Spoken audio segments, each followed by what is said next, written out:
Hi నమస్తే. నేను మీ Rajagopal Reddy Karveti. AP assembly సమావేశం ఈరోజు ప్రారంభమైంది. గవర్నర్ ప్రసంగం చేస్తున్నప్పుడు వైసీపీ సభ్యులు గవర్నర్ ప్రసంగాన్ని అడ్డుకుంటూ ప్రతిపక్ష హోదా ఇవ్వండి, ప్రజాస్వామ్యాన్ని కాపాడండి అంటూ వాళ్ళు నిరసన చేయడం జరిగింది. కొద్దిసేపు నిరసనలు చేసిన తర్వాత సభ నుండి వైసీపీ సభ్యులు వాకౌట్ చేయడం జరిగింది.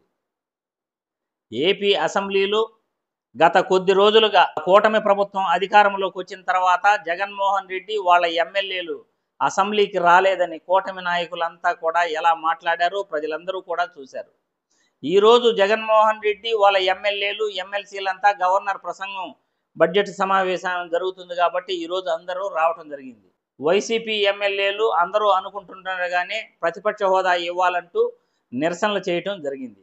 ఇంతకీ ప్రతిపక్ష హోదా ఇవ్వటంలో ప్రభుత్వానికి ఏంటి ఇబ్బంది? అసలు ప్రతిపక్ష హోదా ఇస్తే వైసీపీకి ఏంటి లాభం?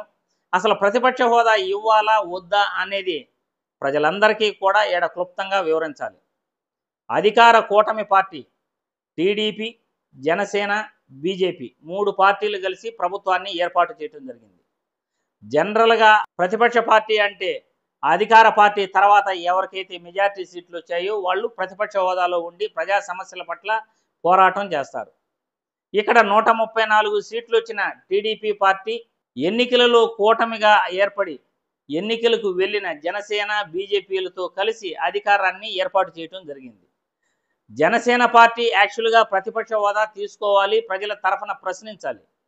కానీ జనసేన పార్టీ ప్రజల తరఫున ప్రశ్నించకుండా ప్రజా సమస్యలపై మేము పోరాడలేము, మేము అధికారంలో ఉంటాము అంటూ వాళ్ళు అధికారాన్ని పంచుకున్నారు. బీజేపీ కూడా అధికార పార్టీలో చేరింది. ఇక అధికార పార్టీ ఉన్నప్పుడు ఖచ్చితంగా ప్రజా సమస్యలపైన పోరాటం చేయాల్సింది. నెక్స్ట్ ఎన్ని సీట్లు వచ్చాయో వాళ్ళు ఖచ్చితంగా ప్రజల తరఫున మాట్లాడాలి. ప్రజల తరఫున మాట్లాడాలంటే వాళ్ళకి టైం కేటాయించాలి. టైం కేటాయించాలంటే వాళ్ళకి ప్రతిపక్ష హోదా ఇవ్వాలి. అదే వైసీపీ సభ్యులు మాకు ప్రతిపక్ష హోదా ఉంటేనే మాకు సరైన టైం కేటాయిస్తారు, అధికార పక్షం ఎంతసేపు మాట్లాడుతుందో దానికి తగ్గ సమయం మాకు ఇస్తే మేము ప్రజా సమస్యలపై మా గళాన్ని వినిపిస్తాము అంటూ వైసీపీ సభ్యులు మాకు ప్రతిపక్ష హోదా ఇవ్వాలని డిమాండ్ చేస్తున్నారు. కానీ కూటమి సభ్యులంతా అనేది ఏమంటే మీకు 11 సీట్లే కదా వచ్చింది, మీకు ప్రతిపక్ష హోదా రాదు, మినిమం 18 సీట్లు ఉండాలి అని వాళ్ళు అంటున్నారు. ఇక్కడ ప్రతిపక్షం అంటే ప్రజా సమస్యల తరఫున పోరాడే పార్టీ ఖచ్చితంగా అసెంబ్లీలో ఉండాలి.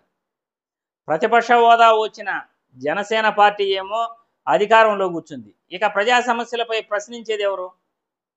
ఇంకా ఉండేది వైసీపీ పార్టీనే.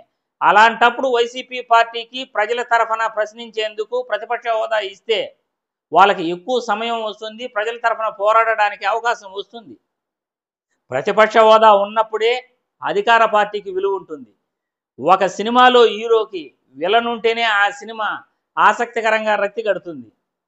హీరో అనేవాడు ఉన్నప్పుడు విలన్ లేకపోతే ఆ హీరోకి అసలు వాల్యూనే ఉండదు. అలా మీరు అధికార పార్టీ అని చెప్పుకోవాలంటే ఇక్కడ ప్రతిపక్ష పార్టీ ఉండి తీరాలి. మీరు అధికారంలో ఉన్నప్పుడు మీరు ఏం చేస్తారో దాని గురించి ప్రజల తరఫున ప్రశ్నించాలంటే ప్రతిపక్ష పార్టీ ఉండాలి. జనసేన పార్టీ పవన్ కళ్యాణ్ చేతులు ఎత్తేశారు, నేను ప్రజల తరఫున పోరాడలేను, నేను అధికారాన్ని పంచుకుంటాను అని.